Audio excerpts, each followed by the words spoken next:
Hello, it's Father Samuel Hakim in Albuquerque, New Mexico, with a word of hope for Wednesday of the second week in Ordinary Time. Today we hear from Mark's Gospel the story of Jesus healing a man in the synagogue with a withered hand on the Sabbath. And as we know, this angers the authorities, that he's working on the Sabbath, breaking the sacred Jewish law, which states that no work can be done on the Sabbath. He asks them, is it lawful to do good on the Sabbath rather than to do evil, to save life rather than to destroy it? Often when we hear this passage and others like it, we focus on those horrible scribes and Pharisees that just could not see the goodness in Jesus and just wanted to do away with him. But I think it's important to focus on Christ and his actions, and the challenge given to us who are called to follow Christ. This question that he asks, is it lawful to do good on the Sabbath rather than to do evil, to save life rather than to destroy it? We can modify it for our own times. You see, each of us is made in the image and likeness of Christ.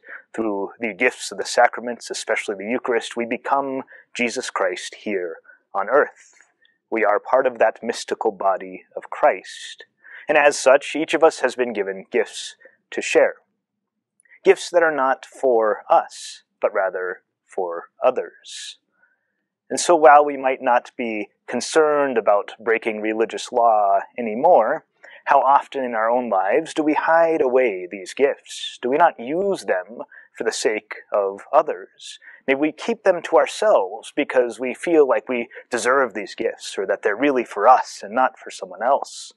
Or maybe we're aware of ways in which Jesus is calling us to use those gifts, but for whatever reason, maybe it's out of embarrassment, maybe it's out of apparent lack of time, or whatever it might be, for whatever reason we decide not to use them.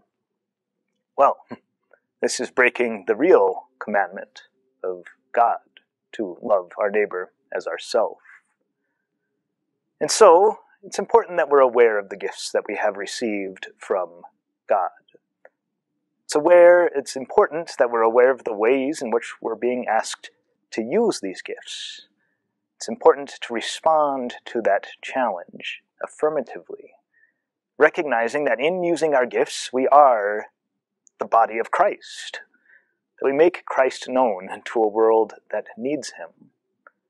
So may we be aware of those gifts that he has given us, attentive to the challenge to use them today. God bless you.